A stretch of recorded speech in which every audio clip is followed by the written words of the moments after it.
Hello guys, at dito na nga namin dito sa Boracay.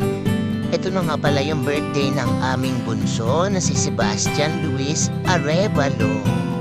Ayan, sinurprise siya dyan sa aming breakfast buffet. Nagulat din kami kasi hindi din namin alam na may paganyan sila. Kaya nakakatuwa. Natuwa rin yung bunso namin, no? Na-surprise talaga siya. Diba? May pakik sila na ganyan. Thank you. At ito na nga itong dalawa na to. Outfit check! Outfit check! O, sayo-sayo muna sila. Okay, prepare kami kasi mag-hop on, hop off kami. Yan. Pupunta kami ng Puka Beach. Yan. Nakasabay na kami sa hop on, hop off. Yan. Hello! Hi guys! Hello! Ito na nga pala kami. Ito yung aming mga carbs. Yan, yan yung mga madadaanan mo papunta sa Puka Beach. Yan. Habang bumabiyahe kami, napansin ko, matagtag yung bus na ganito. Sa likod kasi kami umupo. Siguro dapat medyo sa gitna kami o bendang unahan. Kasi sobrang tagtag niya talaga. So ayan, yan yung outfit namin. Outfit check! Happy birthday, bunso! Yan, birthday niya kasi ngayon.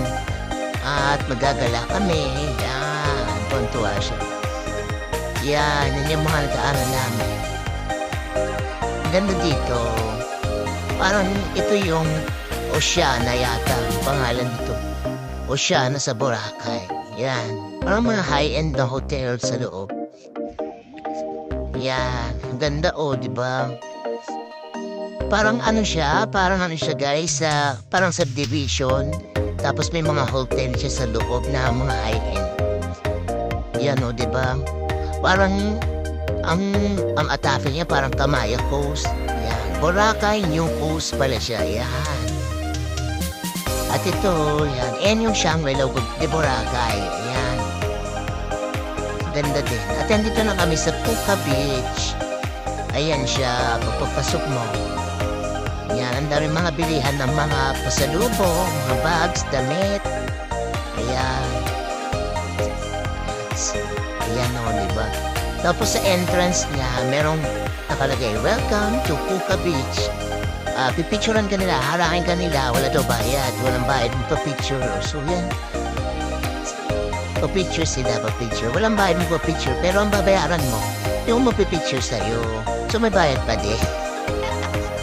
Yeah. Normal naman tayo magbayad sa ganyan kasi syempre diba, turista tayo ngayon. So, yan, naganda din ang Puka Beach. Kaya lang, ang medyo negative dito sa Puka Beach, sobrang alon. Tsaka malalim yung dagat niya. Hindi siya pwede pang bata. Maalon talaga siya. Pero maganda yung view. Yan. Kaya napansin nyo, wala masyadong nagsiswimming Wala masyadong nagsiswimming niya. At ito yung kanilang yung sand art ba ang tawag dyan Yan, nagpa-picture kami kay Kuya. Yes, yan. 1, 2, 3, 1, 2, 3. Oh, welcome tayo doon, ma'am. Welcome. Sabi niya, yan. Okay, another one. Another posing, ma'am, sir. Okay, 1, 2, 3. Pag kayo po, palit ng kayo dyan. Palit kayo ng ganyan. At yan. Waki-waki tayo. Waki. Yan. Mag-heart-heart to tayo ang tawag na. Opa-opa. Ganon. Yan. Tapos compress kayo. Okay. Yan. 1, 2, 3. Okay. Ang bayad pala dyan, guys. Donation lang. Hindi sila naniningin lang kung magkano. Kung magkano lang ibibigay mo, okay na sa kanila yun. So yan. Medyo marami naman kuhang picture si Kuya. Binigyan na lang namin siya ng 100 pesos. Masaya na si Kuya doon. Yan. Isa pa man picture ng kayo. Kayo naman, kayong pamilya. Okay. 1, 2, 3. Okay, ganun pa din. Picture. Okay. Okay na. Yan, ang ganda ng view. Pagandahan dyan kasi may date. December 9, 2023. I love Puka Beach. Yan. Sobrang parang late lang nitong Puka Beach. Pero maganda. Hindi nga lang siya parang pangligo talaga kasi maalon talaga siya. Delikado siya sa mga bata. Tapos yung alon niya, hindi pa straight, pa side yung punta ng alon. Ayan, kung mapapansin mo, pa side yung punta ng alon niya. Yan. O, picture mo na si Madam. O, diba pa? O, pa, picture 1, 2, 3, pa. Pa. O, picture. Yan. At nung pag-uwi naman namin, ay syempre, daddy's duty na naman tayo. Kailangan palubuan yung mga salbabida nila. Yan. O, outfit check. Bago maligo, outfit check. O, si ate, pak na pa ko. Si Bunso naman nandun busy siya. O, yun lang, kasi meron diyang shake, iniinom niya. So, yun na nga, habang nagsiswimming yung mga bata, naglakad-lakad naman kami ng asawa ko. Ayan. At, tanghaling tapat, nag-inom kami ng beer, syempre. Yan. Nakita kasi namin yung mga Amerikano dito. Tanghaling tapat sila nagbe-beer. So, ginaya namin. Okay din naman, masaya naman. Nakapagkwentuhan kami dito, buhay-buhay. Yan. After namin mag-beer, lakad-lakad ulit. Yan. Iniwan na namin yung mga bata doon kasi swimming lang naman sila doon. Ayan o, uso yan dito yung mga tacos. Yan, buy one take one, nasa 230 pesos yata yun. Tapos yan, dito kami sa bayan, parang sa main road ng Boracay. Yan, dito kami nag-ikot-ikot. Yan, pumasok kami ng D-Mall Palengke. Yan, tingin-tingin lang kami, window-window shopping. Ikot-ikot, kakad-lakad. Oops, nakita namin to. May Watson din bala dito sa Boracay. So yan, bumili ng cutics yung asawa ko kasi nasira ito yung cutics. At ito na ngayon sunset. Laging pinakahihintay ng karamihan dito sa Boracay. Sinapaganda naman talaga ng sunset dito sa Boracay. Yan. At lulusong ako syempre. Lulusong kami ng aking anak. Maliligo kami sa beach habang nagsisunset. Ang daming tao guys. Pag sunset kasi ang daming tao talaga dyan sa gilid. Pinibidyohan nila yung sunset kasi sobrang ganda talaga. So kami, na-video ako naman na yung kahapon. Kami ng anak ko, nag-swimming na lang kami. Enjoy namin yung pag-swimming namin. Yan. Swimming kami dyan habang nag-video ako. Medyo malabo yung kuha ko kasi naka-waterproof yung ano ko, yung cellphone ko dyan. Yan. Kaya medyo malabo. So yan. Banding-banding kami ng ano po, yan. Kasi si Seb, yung bunso namin, tulog pa ng mga panahon na yan. Ito pa lang yung gising. Kaya siya yung nag-iya sa akin, swimming daw kami. At yun, sinamahan ko naman siya mag-swimming. At nung medyo madilim-dilim na, pumunta kami dito sa swimming pool ng resort, ng hotel namin. Yan. Dito pala yan sa Mandarin Hotel.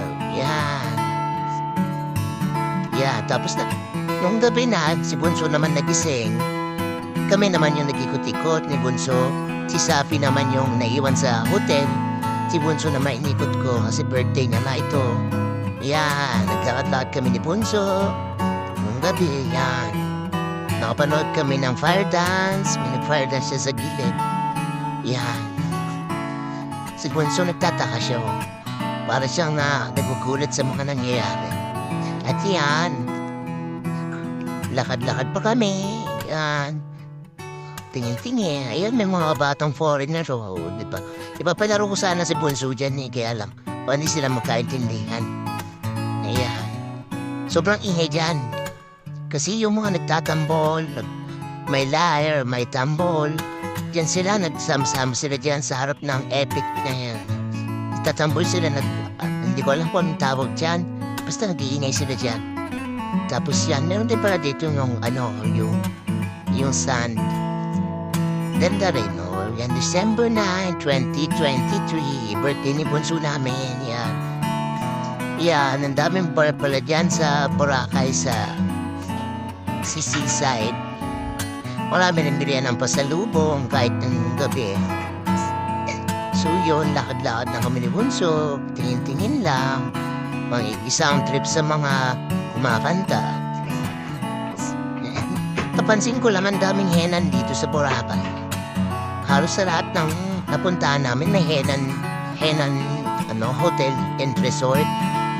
Parang ito yung sikat na sikat talaga dito sa Boracay, yung mga henan. Yan. Yan si Bunso. Wala kasi yung mami niya, kaya nag-iikot-ikot kami. Kasi yung mami niya, merong rehearsal ng pasal 7 p.m. Kaya nandun na yung mami niya. Kami yung naiwan dito sa hotel namin. Kaya na-enjoy ko si Bunso. Kasi sobrang makamami kasi nito. Kapag wala yung mami niya, talaga nagpapanik siya. Diyan, binilang ko siya ng Jollibee. Yan. Binilan namin siya ni ate ng Jollibee. Kasi yan talaga yung gusto niyang pagkain. Yan. Nakita siya ng Jollibee, yan. Nagwawala talaga siya. Tapos yan. Merong Kidimi, si Seb-Seb. Yan. Happy birthday to you. Makanta kami yung happy birthday to you. Tapos yung ate naman, excited na excited ipakita yung laruan. Yan. Sobrang excited niya yan. Yan, siya na yung nagbukas, diba? Imbis na yung Bunso yung magbubukas, siya na yung nagbukas kasi excited siya. Diyan, binigay niya naman kay Bunso. Sa kanya dapat yung isa dyan. Pero binigay niya na yung dalawa, o diba, ang bait-bait ng ate na yan. Tularan si ate, sobrang bait, ayan. Thank you guys, ito na pala, nagtatapos yung birthday ni Seb-Seb. Ito na yung day 2 namin, at yan. Bago matulog, yan. Nasaan si Bunso? Nasaan si Bunso? Pasam kaya si Bunso, hinahanap namin eh. At, ayun, nandito pala nakatago. Bye guys!